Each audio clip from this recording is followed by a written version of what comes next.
Hi hello welcome back Ridas kitchen. ಇವತ್ತು ನಾನು ಮರಗೆಣಸಿನ recipe ನಿಮ್ಮ ಜೊತೆ ಶೇರ್ ಮಾಡ್ತಾ ಇದ್ದೇನೆ. ಎಲ್ರಿಗೂ ಕೂಡ ಈ ಮರಗೆಣಸಿನ ವಿಷಯ ಗೊತ್ತಿರೋದಿಲ್ಲ. ಅದು ಆರೋಗ್ಯಕ್ಕೆ ತುಂಬ ಒಳ್ಳೇದಾಯ್ತಾ.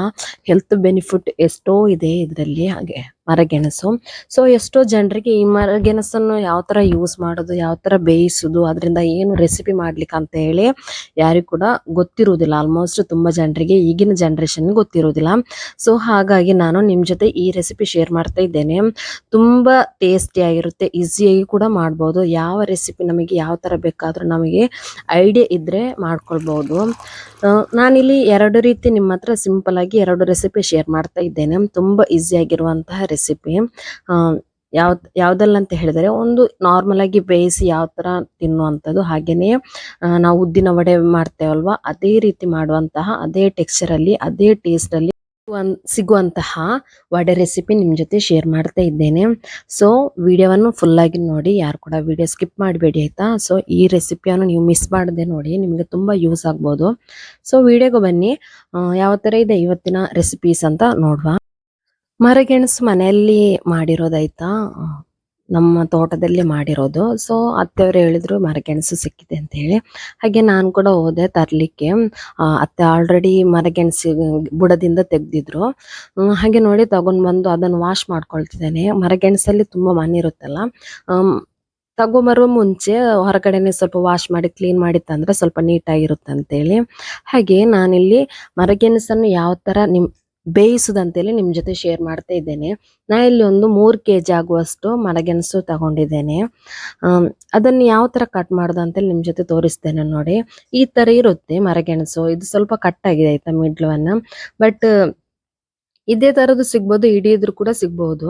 ಅದನ್ನು ನಾವು ಈ ಥರ ಕಟ್ ಮಾಡ್ಕೊಳ್ಬೇಕು. ಒಂದು ಚಾಕು ಇದ್ರೆ ಅದಕ್ಕೆ ಜಸ್ಟ್ ಒಂದು ಪುಷ್ ಮಾಡಿದ್ರೆ ಸಾಕು. ಜಸ್ಟ್ ಹೀಗೆ ಬಡಿತೇವಲ್ವ, ಹೀಗೆ ಸುಮ್ಮನೆ ಹೀಗೆ ಹೊಡೆದ್ರೆ ಸಾಕು, ಹಾಗೆಲೇ ಕಟ್ಟಾಗಿ ಬೀಳುತ್ತೆ ಕೆಳಗೆ. ನೋಡಿ ಈ ಥರ ಕಟ್ ಮಾಡ್ಕೊಳ್ಬೇಕು. ನಾನು ಈ ಥರ ಕಟ್ ಮಾಡ್ಕೊಳ್ಳೋದು. ನಿಮಗೆ ಈ ಥರ ಆಗೋದಿಲ್ಲ, ತುಂಬ ಭಯ ಅಂತ ಹೇಳಿದರೆ ಕಟ್ಟಿಂಗ್ ಬೋರ್ಡ್ ಇದೆಯಲ್ಲ ಅದರ ಮೇಲೆ ಇಟ್ಟು ನಾವು ನಾರ್ಮಲ್ ಆಗಿ ಯಾವ ಥರ ಪೊಟ್ಯಾಟೊ, ಆಲೂಗಡ್ಡೆ ಕಟ್ ಮಾಡ್ಕೊಳ್ತೇವೋ ಅದೇ ಥರ ಕಟ್ ಮಾಡ್ಕೊಂಡ್ರಾಯ್ತಾ. ಮರಗೆಣಸು ಏನು ಗೊತ್ತಾ, ಎಲ್ಲ ಕೂಡ ಕರೆಕ್ಟಾಗಿರೋದಿಲ್ಲ. ಕೆಲವೊಂದು ಈ ಥರ ಬೆಳೆದಿರೋದು ನಮಗೆ ಗೊತ್ತಾಗುತ್ತೆ, ತುಂಬ ಗಟ್ಟಿಯಾಗಿರುತ್ತೆ. ಬೇರಿದೆಯಲ್ಲ ಅದೇ ಥರ ಗಟ್ಟಿಯಾಗಿರುತ್ತೆ ಆಯ್ತಾ. ಮರಗೆಣಸು ಕರೆಕ್ಟು ಯಾವ ಥರ ಅಂತ ಹೇಳಿದ್ರೆ ನಮಗೆ ಕಟ್ ಮಾಡುವಾಗಲೇ ನೋಡಿ, ಈ ಥರ ಕಟ್ ಮಾಡುವಾಗಲೇ ಜಸ್ಟ್ 2 ಭಾಗವಾಗಿ ಆಗುತ್ತೆ, 2 ಭಾಗವಾಗುತ್ತೆ. ಆವಾಗ ನಮ್ಗೆ ಗೊತ್ತಾಗುತ್ತೆ ಕರೆಕ್ಟ್ ಮರಗೆಣಸು ಕರೆಕ್ಟ್ ಇದೆ ಅಂತ ಹೇಳಿ. ಕಟ್ ಮಾಡಿದ ನಂತರ ಅದರ ಸಿಪ್ಪೆ ತೆಗಿಬೇಕಾಯ್ತಾ. ಡೈರೆಕ್ಟಾಗಿ ಹಾಗೇನೆ ಹಾಕ್ಬಾರ್ದು. ಸಿಪ್ಪೆ ನೋಡಿ ಈ ಥರ ತೆಗಿಬೇಕು. ನಾವು ಬಾಳೆಹಣ್ಣಿದ್ದು ಸಿಪ್ಪೆ ತೆಗಿತೇವಲ್ಲ ಅದೇ ಥರ ಅಷ್ಟೇ ನೀಟಾಗಿ ತೆಗಿಲಿಕ್ಕಾಗುತ್ತೆ ಸಿಪ್ಪೆ. ಜಸ್ಟ್ ಅದ್ರ ಮೇಲೆ ಒಂದು ಗೆರೆ ಥರ ಎಳೆದು ನಂತರ ಅದನ್ನು ಬಾಳೆಹಣ್ಣಿದ್ದು ಸಿಪ್ಪೆ ತೆಗಿತೇವಲ್ಲ, ಈ ಬಾಳೆಕಾಯಿದೆಲ್ಲ ಸಿಪ್ಪೆ ತೆಗಿತೇವಲ್ಲ ಅದೇ ಥರ ತೆಗೆದ್ರೆ ಆಯ್ತಾ. ಇದು ನೋಡಿ ಇಷ್ಟು ಈಸಿಯಾಗಿ ನಮಗೆ ಸಿಪ್ಪೆ ತೆಗಿಬೋದು. ಲಾಸ್ಟ್ ಟೈಮ್ ಯಾರೋ ಒಬ್ರು ನನ್ನ ಜೊತೆ ಕೇಳಿದ್ರು, ಇದು ಮರಗೆಣಸಿದ್ದು ಸಿಪ್ಪೆ ಯಾವ ಥರ ತೆಗಿಯೋದು ಅಂತೇಳಿ. ಅಂದರೆ ಸಿಹಿಗೆಣಸಿದ್ದು ಸಿಪ್ಪೆ ತೆಗಿಯೋದಿಲ್ಲ ಆಲ್ಮೋಸ್ಟ್ ಜನರು. ಹಾಗೆ ಮರಗೆಣಸಿದ್ದು ಕೂಡ ಸಿಪ್ಪೆ ತೆಗಿಯೋದಿಲ್ಲ ಅಂತ ಅನ್ಕೊಂಡ್ರು. ಬಟ್ ಮರಗೆಣಸಿದ್ದು ಸಿಪ್ಪೆ ತೆಗಿಲಿಕ್ಕಿದ್ಯಾಯ್ತಾ, ತುಂಬಾ ನೀಟಾಗಿರುತ್ತೆ, ಬಿಳಿ ಬಿಳಿಯಾಗಿ ಸ್ವಲ್ಪ ಶೈನಿಂಗ್ ಅಲ್ಲೇ ಇರುತ್ತೆ ಈ ಮರಗೆಣಸು. ಕಟ್ ಮಾಡಿದ ನಂತರ ಸ್ವಲ್ಪ ಕೆಸರಲ್ಲಿ ಆಗ್ಬೋದು, ವಾಶ್ ಮಾಡ್ಕೊಂಡ ನಂತರ ಕರೆಕ್ಟ್ ಆಗುತ್ತೆ. ನೋಡಿ ಇಷ್ಟು ಮರಗೆಣಸು ನನಗೆ ಸಿಕ್ಕಿದೆ. ಇನ್ನು ಅದನ್ನು ವಾಶ್ ಮಾಡ್ಕೊಳ್ಬೇಕು. ಇದ್ರದ್ದು ವೇಸ್ಟ್ ತುಂಬಾ ಸಿಗುತ್ತೆ ಆಯ್ತಾ. ಅದು ಯೂಸ್ ಮಾಡ್ಲಿಕ್ಕೆ ಏನಾಗಲ್ಲ, ಡಸ್ಟ್ಗೆ ಹಾಕ್ಬೇಕಷ್ಟೇ. ನೋಡಿ ಇಲ್ಲಿ ನಾನು ವಾಶ್ ಮಾಡ್ಲಿಕ್ಕೆ ಇಟ್ಟೆ. ಇಲ್ಲಿ ತುಂಬಾ ಚೆನ್ನಾಗಿ ನೀಟಾಗಿ ವಾಶ್ ಮಾಡಿ ಸಿಗುತ್ತೆ ಆಯ್ತಾ, ಕ್ಲೀನಾಗಿ ಸಿಗುತ್ತೆ. ಅಂದ್ರೆ ಸ್ವಲ್ಪ ಕೆಸರು ಮಾತ್ರ ಆಗೋದಲ್ಲ, ಬೇರೆ ಏನಾಗೋದಿಲ್ಲ. ನೋಡಿ ಈ ತರ ನೀಟಾಗಿರುತ್ತೆ, ಬಿಳಿ ಬಿಳಿ ಇರುತ್ತೆ ಆಯ್ತಾ. ಈ ಹಾಲಾಗಿದ್ದೆಲ್ಲ ಹಾಕ್ಬಾರ್ದು. ಯೆಲ್ಲೋ ಕಲರ್, ಬ್ಲ್ಯಾಕ್ ಕಲರ್ ಎಲ್ಲ ಕೆಲವೊಮ್ಮೆ ಎನಸಿರುತ್ತೆ, ಅದೆಲ್ಲ ಹಾಲಾಗಿದೆ ಆಯ್ತಾ. ನಂತರ ಇದನ್ನು ನಾವು ಬೇಯಿಸ್ಕೊಳ್ಳುವ. ನಾನಿಲ್ಲಿ ಒಂದು ದೊಡ್ಡ ಪಾತ್ರೆಯಲ್ಲಿ ಫುಲ್ ನೀರು ಇಟ್ಕೊಂಡಿದ್ದೇನೆ. ನೋಡಿ ಈ ತರ. ಇದಕ್ಕೆ ನಾನು ಈ ಕಟ್ ಮಾಡ್ಕೊಂಡಿರುವಂತಹ ಗೆಣಸನ್ನು ಹಾಕ್ತಾ ಇದ್ದೇನೆ. ಈ ಮರಗೆಣಸನ್ನು ಬೇಯಿಸುವಾಗ ಸ್ವಲ್ಪ ಅಲರ್ಟ್ ಆಗಿರ್ಬೇಕಾಯ್ತಾ, ಯಾಕಂತ ಹೇಳಿದ್ರೆ ಜಾಸ್ತಿ ಬೆಂದ್ರೂ ಆಗಲ್ಲ, ಕಡಿಮೆ ಬೆಂದ್ರೂ ಆಗಲ್ಲ ಆಗಿರುತ್ತೆ. ಸೊ ಹಾಗಾಗಿ ನಾನು ನಿಮ್ ಜೊತೆ ಗೆಣಸನ್ನು ಕೂಡ ಯಾವ ತರ ಬೇಯಿಸೋದು ಕೂಡ ನಾನು ಈ ವಿಡಿಯೋದಲ್ಲಿ ನಿಮ್ ಜೊತೆ ಹೇಳ್ತಾ ಇರೋದು. ನಾವು ರೈಸ್ ಬೇಯಿಸ್ತೇವಲ್ಲ, ಅನ್ನ ಬೇಯಿಸ್ತೇವಲ್ಲ, ಅದೇ ತರ ಬೇಯಿಸ್ಕೊಳ್ಬೇಕು. ಸ್ವಲ್ಪ ನೋಡ್ಕೊಂಡ್ರೆ ಆಯ್ತು ಅಷ್ಟೇ. ಹಾಗೆ ನೋಡಿ, ನಾನು ನೀರಲ್ಲಿ ಈ ಗೆಣಸಲ್ಲಿ ಹಾಕಿ ರುಚಿಗೆ ತಕ್ಕಷ್ಟು ಉಪ್ಪನ್ನು ಹಾಕ್ತಾ ಇದ್ದೇನೆ. ನಾನಿಲ್ಲಿ ಕಲ್ಲುಪ್ಪು ಆ್ಯಡ್ ಮಾಡ್ತಿದ್ದೇನೆ. ನೀವು ಬೇಕಾದ್ರೆ ಹುಡಿಪು ಬೇಕಾದ್ರೆ ಹುಡಿಪು ಹಾಕೊಳ್ಳಿ. ಅದು ಅಲ್ಲಿಗೆನೆ ಬೇಯಲಿ. ನಾನು ಹೈ ಫ್ಲೇಮಲ್ಲಿ ಇಟ್ಟು ಬೇಯಿಸ್ಕೊಳ್ಳಿಕ್ಕೆ ಇಟ್ಟಿದ್ದೇನೆ ಅಲ್ಲಿ. ಅಷ್ಟೊತ್ತಿಗೆ ನಾವು ಒಂದು ಚಟ್ನಿ ರೆಡಿ ಮಾಡ್ಕೊಳ್ಳುವ. ಚಟ್ನಿ ಅಂತ ಹೇಳಿದ್ರೆ ಇದು ನಾನೇ ಮಾಡುವಂಥ ಚಟ್ನಿ.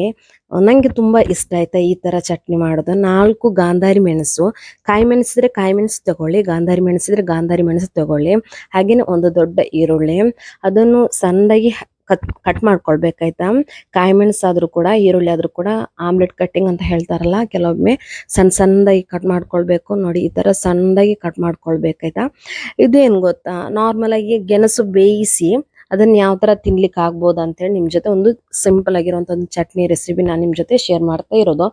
ಇದು ಎಲ್ಲಿ ನೋಡಿದ್ದಲ್ಲ, ನಾನೇ ಮಾಡೋದಾಯ್ತಾ. ಆ ಈರುಳ್ಳಿ ಮತ್ತೆ ಮೆಣಸಿಗೆ ರುಚಿಗೆ ತಕ್ಕಷ್ಟು ಸ್ವಲ್ಪ ಉಪ್ಪನ್ನು ಹಾಕೊಳ್ಬೇಕಾಯ್ತು. ಇದನ್ನ ನಾನು ಸ್ವಲ್ಪ ಜಜ್ಕೊಳ್ತೇನೆ ಆಯ್ತಾ, ಸ್ವಲ್ಪ ಕ್ರಶ್ ತರ ಮಾಡ್ಕೊಳ್ತೇನೆ. ಮಿಕ್ಸಿಯಲ್ಲಿ ಬೇಕಾದ್ರೆ ನೀವು ಮಿಕ್ಸಿಯಲ್ಲಿ ಮಾಡ್ಕೊಳ್ಳಿ, ಕಲ್ಲಿದ್ರೆ ಕಲ್ಲಲ್ಲಿ ಮಾಡ್ಕೊಳ್ಳಿ. ನಾನು ಈ ತರ ಹುಡ್ಡಿದ್ದು ಕಟ್ಟಿಂಗ್ ಬೋರ್ಡ್ ಇದೆಯಲ್ಲ, ಅದರಲ್ಲಿ ಸ್ವಲ್ಪ ಜಜ್ಕೊಳ್ತಿದ್ದೇನೆ. ಜಜ್ಕೊಳ್ಳುವಂಥದ್ದು ನಾನೊಂದು ಸಣ್ಣ ಕಲ್ಲು ಇದೆಯಲ್ಲ, ಹೊರಗಡೆ ಎಲ್ಲ ಸಿಗುತ್ತಲ್ಲ, ಈ ಹೊಳೆ ಸೈಡಲ್ಲಿ ಎಲ್ಲ ಸಿಗುತ್ತೆ ಒಂಥರ ಕಲ್ಲು, ಬಿಳಿ ಕಲ್ಲು, ಅದರಲ್ಲಿ ಜಜ್ಕೊಳ್ಳುವಂಥದ್ದು ಆಯ್ತಾ. ಬೇರೆ ಯಾವ್ದು ಕಲ್ಲಲ್ಲಿ ಕೂಡ ಜಜ್ಕೊಳ್ಕ್ ಹೋಗ್ಬೇಡಿ, ತಿನ್ನುವಾಗ ಕಳ್ಳೆ ಸಿಗ್ಬೋದು ಬಾಯಲ್ಲಿ. ಸೊ ಅದಕ್ಕೋಸ್ಕರ ಈ ಹೊಳೆ ಸೈಡಲ್ಲಿ ಎಲ್ಲ ಸಿಗುತ್ತಲ್ಲ ಈ ಬಿಳಿ ಕಲ್ಲು, ಅದು ತುಂಬಾ ಬೆಸ್ಟ್ ಅಂತಾನೆ ಹೇಳ್ಬೋದು. ಈ ತರ ನಾ ಕಲ್ಲನ್ನು ಹಿಡ್ಕೊಂಡು ಈರುಳ್ಳಿ ಮತ್ತೆ ಗಾಂಧಾರಿ ಮೆಣಸು ಹಾಗೇನೆ ಉಪ್ಪನ್ನು ಇದೇ ತರ ಜಜ್ಕೊಳ್ತಿದ್ದೇನೆ ಆಯ್ತಾ. ಇದೇ ತರ ಜಜ್ಕೊಂಡ್ರು ಕೂಡ ಒಳ್ಳೇದೇ. ನಿಮ್ ಬೇಕಾದ್ರೆ ಮಿಕ್ಸಿಯಲ್ಲಿ ಕೂಡ ಬೇಕಾದ್ರೆ ಈ ತರ ಕ್ರಶ್ ಮಾಡ್ಕೊಳ್ಳಿ. ನೋಡಿ, ಇಲ್ಲಿ ನಾನು ಇಷ್ಟು ಜಜ್ಕೊಂಡಿದ್ದೇನೆ. ಇಷ್ಟು ಜಜ್ಕೊಂಡ್ರೆ ಸಾಕು. ಏನ್ ಗೊತ್ತಾ, ಈರುಳ್ಳಿದುಂಟಲ್ಲ ನೀರ್ ಬಿಡ್ಬೇಕು, ಅಷ್ಟು ವರೆಗೆ ನಾವು ಇಲ್ಲಿ ಜಜ್ಕೊಳ್ಬೇಕು. ಅದನ್ನ ನೋಡಿ ಈ ತರ ಜಜ್ಕೊಂಡಿದ್ದೇನೆ. ಗಾಂಧಾರಿ ಮೆಣಸು ಮತ್ತೆ ಈರುಳ್ಳಿ ಕರೆಕ್ಟಾಗಿ ಜಜ್ಕೊಂಡು ಅದ್ರ ನೀರ್ ಬಿಡ್ಬೇಕು, ಆಗ ಒಳ್ಳೆ ಟೆಕ್ಸ್ಚರ್ ಬರೋದಾಯ್ತಾ. ಅದನ್ನ ನಾನು ಒಂದು ಪ್ಲೇಟಿಗೆ, ಒಂದು ಬೌಲಿಗೆ ಹಾಕ್ತಾ ಇದ್ದೇನೆ. ನೋಡಿ, ಇಲ್ಲಿ ನಾನು ಜಜ್ಕೊಂಡಿರುವಂತಹ ಈರುಳ್ಳಿ ಮತ್ತೆ ಗಾಂಧಾರಿ ಮೆಣಸಿದ ಚಟ್ನಿ ತುಂಬಾ ಟೇಸ್ಟಿ ಆಗಿರುತ್ತೆ ಆಯ್ತಾ. ಇದಕ್ಕೆ ನಾನು 1 ಟೇಬಲ್ ಸ್ಪೂನ್ ಅಷ್ಟು ಕೊಕೊನಟ್ ಆಯಿಲ್ ಹಾಕೊಳ್ತೇನೆ. ಇಲ್ಲಿ ನೀವು ಕೊಕೊನಟ್ ಆಯಿಲೇ ಹಾಕೊಳ್ಬೇಕು. ಇಲ್ಲಿ ಸನ್ಫ್ಲವರ್ ಆಯಿಲ್ ಬೇರೆ ಯಾವುದೇ ಆಯಿಲ್ ಆ್ಯಡ್ ಮಾಡ್ಕೊಳ್ಬೇಡಿ. ಇಲ್ಲಿ ನೀವು ಕೊಕೊನಟ್ ಆಯಿಲೇ ಹಾಕೊಳ್ಬೇಕು. ಆಯಿಲ್ ಹಾಕೊಂಡ ನಂತರ ಅದನ್ನ ಚೆನ್ನಾಗಿ ಮಿಕ್ಸ್ ಮಾಡ್ಕೊಳ್ಬೇಕಾಯ್ತಾ. ನಮ್ಮ ಚಟ್ನಿ ಇಷ್ಟೇನೆ. ಚಟ್ನಿ ನೋಡಿ ರೆಡಿ ಆಯ್ತು.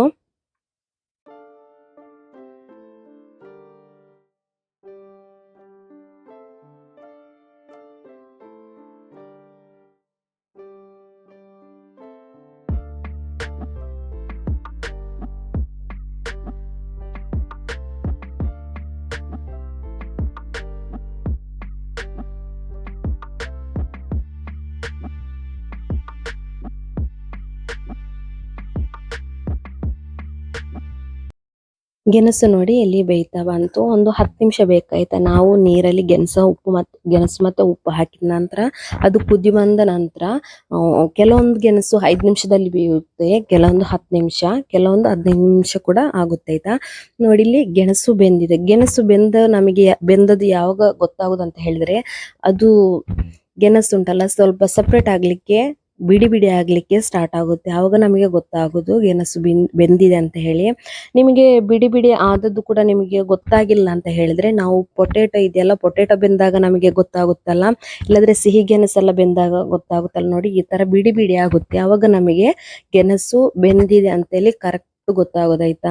ನಿಮ್ಗೆ ಈ ತರ ಗೊತ್ತಾಗಿಲ್ಲ ಅಂತ ಹೇಳಿದ್ರೆ, ನಾವು ಸಿಹಿ ಗೆಣಸು, ಪೊಟೇಟೊ, ಆಲೂಗಡ್ಡೆ, ಬಟಾಟೆ ಅಂತ ಹೇಳ್ತಾರಲ್ಲ, ಅದೆಲ್ಲ ಬೇಯುವಾಗ ನಮ್ಗೆ ಗೊತ್ತಾಗುತ್ತಲ್ಲ.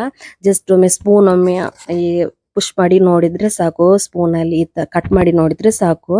ನೋಡಿ, ಈ ತರ ಕಟ್ ಮಾಡಿದ್ರೆ ಸಾಕು, ನಮಗೆ ಬೆಂದಿದೆ ಅಂತೇಳಿ ಕರೆಕ್ಟ್ ಗೊತ್ತಾಗುತ್ತೆ. ಇಷ್ಟ ಆಯ್ತಾ ಮರಗೆಣಸು ಬೇಯಿಸುವಂತಹ ಪ್ರೊಸೆಸ್. ಗೊತ್ತಿಲ್ಲದವರಿಗೆ ಈ ವಿಡಿಯೋ ತುಂಬಾ ಯೂಸ್ ಆಗ್ಬೋದು. ನಾನು ಅಷ್ಟು ಕ್ಲಿಯರ್ ಆಗಿ ಮತ್ತು ಅಷ್ಟು ನೀಟಾಗಿ ನಿಮ್ ಜೊತೆ ಈ ರೆಸಿಪಿ ಶೇರ್ ಮಾಡ್ತಾ ಇರೋದು. ನೋಡಿ, ಕರೆಕ್ಟ್ ಆಗಿ ಗೆಣಸು ಇಲ್ಲಿ ಬೆಂದಿದೆ. ನಿಮಗೆ ಆರಾಮ್ಸೆ ಆಗಿ ಮನೆಯಲ್ಲಿ ಮರಗೆಣಸನ್ನು ಬೇಯಿಸ್ಕೊಳ್ಬಹುದು. ಇದನ್ನು ನೀವು ಮರಗೆಣಸು ನೋಡಿ ಈಗ ಬೆಂದಿದಲ್ಲ, ಇದನ್ನು ಸೋರಿಸ್ಕೊಳ್ಳೋದು ಹೇಗೆ ಅಂತ ಹೇಳಿದ್ರೆ ನೋಡಿ, ಈ ತರದ ನಾವು ಆಯಿಲ್ ಅಲ್ಲಿ ಫ್ರೈ ಮಾಡುವಾಗ ತೆಗಿತೇವಲ್ಲ, ಆ ಸೌಟಿಂದ ಕೂಡ ಈ ತರ ಸೋರಿಸ್ಕೊಳ್ಬಹುದು. ಈ ತರ ತೆಗೆದು ಒಂದು ಪ್ಲೇಟಿಗೆ ಸಪ್ರೇಟ್ ಆಗಿ ಹಾಕೊಳ್ಬಹುದು. ನಿಮ್ಗೆ ಈ ತರ ಆಗುದಿಲ್ಲ ಅಂತ ಹೇಳಿದ್ರೆ, ನಾವು ರೈಸ್ ಮಾಡ್ತೇವಲ್ವಾ, ರೈಸ್ ಬೆಂದ ನಂತರ ಅದನ್ನ ನಾವು ಸೋರಿಸ್ಕೊಳ್ತೇವಲ್ವಾ, ಅದೇ ತರ ಸೋರಿಸ್ಕೊಂಡ್ರು ಕೂಡ ಆಗ್ಬಹುದು. ಯಾವ ಪ್ರೊಸೀಜರ್ ಕೂಡ ನೀವು ಫಾಲೋ ಮಾಡ್ಕೊಳ್ಬಹುದು. ಹಾಗೆ ನೋಡಿ, ಗೆಣಸು ಬೆಂದಿದೆ. ಇನ್ನು ಗೆಣಸು ನಾನು ಇದೇ ತರ ಗೆಣಸು ಬೆಂದ ನಂತರ ಡೈರೆಕ್ಟ್ ಆಗಿ ನಾನು ಬೆಂದಿರುವಂತಹ ಗೆಣಸು ಇದೇ ತರ ತಗೊಳ್ತಿದ್ದೇನೆ. ನೋಡಿ, ಬಿಸಿ ಬಿಸಿಯಾಗಿರುವಂತಹ ಗೆಣಸು ಮತ್ತೆ ನಾನು ಆಲ್ರೆಡಿ ಮಾಡಿಟ್ಟಿರುವಂತಹ ಚಟ್ನಿ, ಇಷ್ಟೇ ನನಗೆ ಸಾಕು. ಇದೊಂದು ಬ್ರೇಕ್ಫಾಸ್ಟ್ ಕೂಡ ನೀವು ತಿನ್ಬಹುದು, ಸಂಜೆ ಹೊತ್ತು ಚಾಕ್ಕೆ ಕೂಡ ತಿನ್ಬಹುದು. ಈ ಗೆಣಸೆಲ್ಲ ತಿಂದ್ರೆ ಉಂಟಲ್ಲ, ಹೊಟ್ಟೆ ಗಟ್ಟಿಯಾಗಿರುತ್ತೆ. ಈ ಪೊರಟೆ ತಿಂದ್ರೆ ಹಸಿವಾಗೋದು ಕಡಿಮೆ ಅಂತ ಹೇಳ್ತಾರಲ್ಲ, ಅದೇ ತರ ಆಯ್ತಾ. ಈ ಗೆಣಸು ತಿಂದ್ರೆ ಹಸಿವು ಕಡಿಮೆ, ಹೊಟ್ಟೆಯಲ್ಲಿ ಗಟ್ಟಿಯಾಗಿರುತ್ತೆ. ಅಷ್ಟು ಒಳ್ಳೆಯ ರೆಸಿಪಿ ಇದು, ಆರೋಗ್ಯಕ್ಕೆ ತುಂಬಾ ಒಳ್ಳೇದಾಯ್ತಾ. ಇದರಲ್ಲಿ ತುಂಬಾ ಹೆಲ್ತ್ ಬೆನಿಫಿಟ್ಸ್ ಕೂಡ ಇದೆ. ಸೊ ನಾನು ಹಾಗೆ ನಿಮ್ ಜೊತೆ ಶೇರ್ ಮಾಡ್ತಾ ಇರೋದು. ಆ ಚಟ್ನಿ ಮತ್ತೆ ಈ ಬಿಸಿ ಬಿಸಿ ಗೆಣಸು ಇದೆಯಲ್ಲ, ಅಯ್ಯೋ ನಂಗೆ ಈಗ ವಿಡಿಯೋ ಎಡಿಟ್ ಮಾಡಿ ವಾಯ್ಸ್ ಕೊಡುವಾಗ ಬಾಯಲ್ಲಿ ನೀರ್ ಬರ್ತಾ ಇದೆ. ಅದ್ರ ಜೊತೆ ಒಂದು ಬ್ಲ್ಯಾಕ್ ಅನ್ನ ಕೂಡ ಬೇಕು, ಬ್ಲ್ಯಾಕ್ ಕಾಫಿ ಕೂಡ ಬೇಕು. ತುಂಬಾ ಚೆನ್ನಾಗಿರುತ್ತೆ ಆಯ್ತಾ, ಬಿಸಿ ಬಿಸಿ ಕಾಫಿ, ಬಿಸಿ ಬಿಸಿ. ನಾವು ಇದಕ್ಕೆ ಕನ್ನ ಚಾ ಅಂತ ಹೇಳೋದಾಯ್ತಾ, ಕೆಲವರು ಕಾಫಿ ಅಂತ ಹೇಳ್ತಾರೆ, ಬ್ಲ್ಯಾಕ್ ಟೀ ಅಂತಾನು ಕೂಡ ಹೇಳ್ತಾರೆ. ಹಾಗೆ ಸೂಪರ್ ಆಗೋದಾಯ್ತಾ. ನಾನು ಇದನ್ನು ಸಂಜೆ ಹೊತ್ತಲ್ಲಿ ತಿಂತೇನೆ, ಕೆಲವೊಮ್ಮೆ ಬ್ರೇಕ್ಫಾಸ್ಟ್ಗೆ ಬೆಳಗಿನ ಹೊತ್ತು ಕೂಡ ಮಾಡ್ತೇನೆ ಆಯ್ತಾ. ನಂಗೆ ತುಂಬಾ ಇಷ್ಟ. ನಂಗೆ ಈ ಚಟ್ನಿ ಮಾಡ್ಲಿಕ್ಕೆ ಸ್ಟಾರ್ಟ್ ಆದ ನಂತರ ನಂಗೆ ಇನ್ನೂ ಕೂಡ ಗೆಣಸು ಇಷ್ಟ ಆದದ್ದು. ನಂತರ ನೋಡಿ, ಮತ್ತೊಂದು ರೆಸಿಪಿ ನಿಮ್ ಜೊತೆ ಶೇರ್ ಮಾಡ್ತಾ ಇದ್ದೇನೆ. ಇಲ್ಲಿ ನೋಡಿ, ಗೆಣಸು ಇದೆಯಲ್ಲ, ನಾವು ಸ್ವಲ್ಪ ಗೆಣಸನ್ನು ನಾವು ತಿನ್ಲಿಕ್ಕೆ ಯೂಸ್ ಮಾಡಿದ್ವಿ, ಹಾಗೇನೆ ಬೇಯಿಸಿದ್ದು ಹಾಗೇನೆ ತಿನ್ಲಿಕ್ಕೆ. ಹಾಗೇನೆ ನೆಕ್ಸ್ಟ್ ನಾವು ಬಾಕಿ ಉಳಿದಿರುವಂತ ಗೆಣಸನ್ನು ಇದೇ ತರ ಒಂದು ಬೌಲಿಗೆ ಕಟ್ ಮಾಡಿ ಹಾಕೊಳ್ತಿದ್ದೀವಿ. ಅದರ ಮಿಡ್ಲವನ್ನು ನೋಡಿ, ಗೆಣಸಲ್ಲಿ ಈ ತರ ನಾರು ಇರುತ್ತೆ, ಅದನ್ನು ತೆಗಿಬೇಕಾಯ್ತಾ. ಆ ಗೆಣಸಲ್ಲಿರುವಂತಹ ಮಿಡ್ಲನ್ ಇರುವಂತಹ ನಾರನ್ನು ತೆಗೆದು ಬಾಕಿ ಇರುವಂತಹ ಎಲ್ಲ ಪೋರ್ಷನ್ ಕೂಡ ಈ ತರ ಒಂದು ಬೌಲಿಗೆ ಸಪ್ರೇಟ್ ಆಗಿ ಹಾಕೊಳ್ಬೇಕು. ಎಲ್ಲವನ್ನು ಕೂಡ ಇದೇ ತರ ಕ್ಲೀನ್ ಮಾಡಿ ಹಾಕೊಳ್ಬೇಕಾಯ್ತಾ. ನಾನು ಇದೇ ತರ ಕ್ಲೀನ್ ಮಾಡಿ ಸಪ್ರೇಟ್ ಮಾಡಿ ಹಾಕ್ತಾ ಇದ್ದೇನೆ ಒಂದು ಬೌಲಿಗೆ. ನಾರು ನಮಗೆ ಗೊತ್ತಾಗುತ್ತೆ, ಅದರ ಬೇರ್ ತರ ಇರುತ್ತೆ, ಮಿಡ್ಲ್ ಈ ಫ್ರೂಟ್ಸ್ ಅಲ್ಲಿ ಎಲ್ಲ ಮಿಡ್ಲ್ ಇರುತ್ತಲ್ಲ ನಾರು, ಅದೇ ಆಯ್ತಾ. ಇದ್ರಲ್ಲಿ ನಮಗೆ ಕರೆಕ್ಟ್ ಆಗಿ ಗೊತ್ತಾಗುತ್ತೆ ಅದರ ನಾರು ಯಾವ ತರ ಅಂತ ಹೇಳಿ. ಹಾಗೆ ನೋಡಿ, ಅದನ್ನು ಸಪ್ರೇಟ್ ಮಾಡಿ ಒಂದು ಬೌಲಿಗೆ ಹಾಕೊಂಡೆ. ಅದನ್ನು ಒಂದು ಸ್ಮ್ಯಾಶರ್ ಇಟ್ಕೊಂಡು ಈ ತರ ಸ್ಮ್ಯಾಶ್ ಮಾಡ್ಕೊಳ್ಬೇಕಾಯ್ತಾ. ಸ್ಮ್ಯಾಶರ್ ಇಲ್ಲ ಅಂತ ಹೇಳಿದ್ರೆ ನಿಮ್ಮ ಮನೆಯಲ್ಲಿ ಲೋಟ ಪಿಂಗಾಣಿ ಯಾವ್ದಿದ್ರು ಕೂಡ ಅದರಲ್ಲಿ ಈ ತರ ಚೆನ್ನಾಗಿ ಸ್ಮ್ಯಾಶ್ ಮಾಡ್ಕೊಳ್ಳಿ. ಆಲೂಗಡ್ಡೆ ಸ್ಮ್ಯಾಶ್ ಮಾಡಿದಾಗ ಬಾಜಿಗೆ ನಾವು ಸ್ಮ್ಯಾಶ್ ಮಾಡ್ಕೊಳ್ತೇವಲ್ಲ, ಅದೇ ತರ ಚೆನ್ನಾಗಿ ಸ್ಮ್ಯಾಶ್ ಮಾಡ್ಕೊಳ್ಬೇಕಾಯ್ತಾ. ನಂತರ ಒಂದು ದೊಡ್ಡ ಈರುಳ್ಳಿಯನ್ನು ಈ ತರ ಸಣ್ಣದಾಗಿ ಕಟ್ ಮಾಡಿ ಈ ಸ್ಮ್ಯಾಶ್ ಮಾಡ್ಕೊಂಡಿರುವಂತಹ ಗೆಣಸಿಗೆ ಹಾಕೊಳ್ಬೇಕು. ಒಂದು ದೊಡ್ಡ ಈರುಳ್ಳಿ, ಸ್ವಲ್ಪ ಕೊತ್ತಂಬರಿ ಸೊಪ್ಪು ಆಯ್ತಾ, ಸ್ವಲ್ಪ ಸಾಕು. ಹಾಗೇನೆ ನಾನಿಲ್ಲಿ ಒಂದು ಕಾಯಿ ಮೆಣಸನ್ನು ಈ ತರ ಸಣ್ಣದಾಗಿ ಕಟ್ ಮಾಡ್ಕೊಂಡಿದ್ದೇನೆ. ನೀವು ಖಾರ ಎಷ್ಟು ಬೇಕೋ ಅಷ್ಟು ಹಾಕೊಳ್ಳಿ ನಿಮ್ಮ ಟೇಸ್ಟಿಗೆ ಅನುಗುಣವಾಗಿ. ನಂತರ ಸ್ವಲ್ಪ ಬೇವು ಸೊಪ್ಪನ್ನು ಕೂಡ ಇದೇ ತರ ಕಟ್ ಮಾಡಿ ಹಾಕೊಳ್ಬೇಕು. ನಂತರ ಸ್ವಲ್ಪ ಶುಂಠಿ ಆಯ್ತಾ, ಸಣ್ಣದಾಗಿ ಕಟ್ ಮಾಡ್ಕೊಂಡು ಇದಕ್ಕೆ ಹಾಕೊಳ್ಬೇಕಾಯ್ತಾ. ನಂತರ ಒಂದು ಅರ್ಧ ಕಪ್ ಅಷ್ಟು 4 ಟೇಬಲ್ ಸ್ಪೂನ್ ಸಾಕಾಗುತ್ತೆ.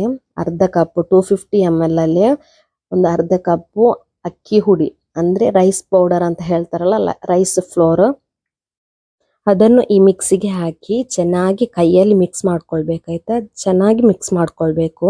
ನಂತರ ಅದಕ್ಕೆ ಒಂದು ಅರ್ಧ ಗ್ಲಾಸ್ ಅಷ್ಟು ನೀರು ತಗೊಂಡು ಸ್ವಲ್ಪವೇ ಹಾಕಿ ಚುಮ್ಕಿಸ್ಕೊಂಡು ಹಾಕಿದ್ರು ಕೂಡ ಒಳ್ಳೇದೇ.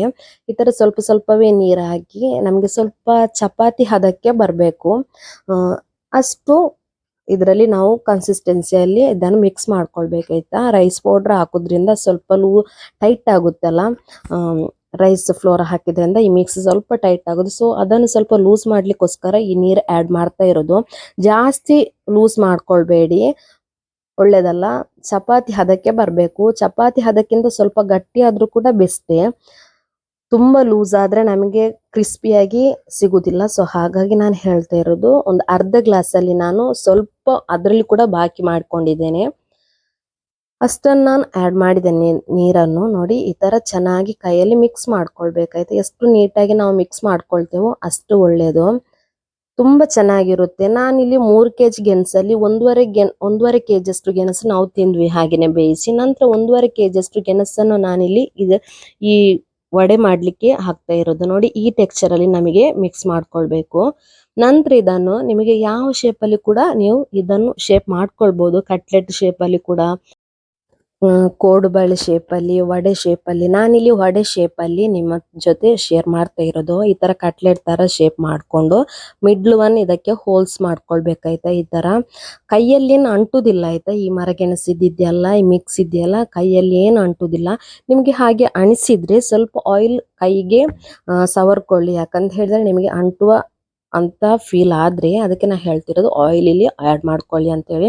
ನಾನಿಲ್ಲಿ ಆಯಿಲ್ ಆ್ಯಡ್ ಮಾಡ್ತಾ ಇಲ್ಲ, ಹಾಗೇನೆ ಮಿಕ್ಸ್ ಮಾಡ್ಕೊಂಡು ಈ ವಡೆ ಇದೆಯಲ್ಲ, ವಡೆ ಶೇಪಲ್ಲಿ ನಾನಿಲ್ಲಿ ಶೇಪ್ ಮಾಡ್ಕೊಳ್ತಿದ್ದೇನೆ ಈ ಮಿಕ್ಸನ್ನು. ಈ ತರ ನಾನು ಎಲ್ಲವನ್ನು ಕೂಡ ವಡೆ ಶೇಪಲ್ಲಿ ಮಾಡ್ಕೊಳ್ತಿದ್ದೇನೆ. ಹಿಟ್ಟು ಎಷ್ಟು ತಗೋಬೇಕಂತ ಹೇಳಿದ್ರೆ, ಅದರ ಮಿಕ್ಸ್ ಹಿಟ್ಟು ಇದೆಯಲ್ಲ, ಅದನ್ನು ಎಷ್ಟು ತಗೋಬೇಕಂತ ಹೇಳಿದ್ರೆ, ಒಂದು ಲಿಂಬೆ ಹಣ್ಣಿನ ಗಾತ್ರ ಇದೆಯಲ್ಲ ಅಷ್ಟು ತಗೊಂಡ್ರು ಸಾಕು. ನಾವು ಈ ಚಪಾತಿ ಮಾಡುವಾಗ ಬೌಲ್ ಮಾಡ್ಕೊಳ್ತೇವಲ್ಲ, ಉಂಡೆ ಅಂತ ಹೇಳ್ತಾರಲ್ಲ, ಆ ತರ ಮಾಡ್ಕೊಂಡ್ರೆ ಸಾಕು. ನಂತರ ಆ ತರ ಉಂಡೆ ತರ ಮಾಡ್ಕೊಂಡು ನಂತರ ಈ ವಡೆ ಶೇಪಲ್ಲಿ ಮಾಡ್ಕೊಂಡ್ರೆ ಆಗ್ಬೋದು. ತುಂಬಾ ಈಸಿ ಆಗೋದೈತೆ. ನಾನು ಅದೇ ತರ ಮಾಡ್ಕೊಳ್ತಾ ಇದ್ದೇನೆ.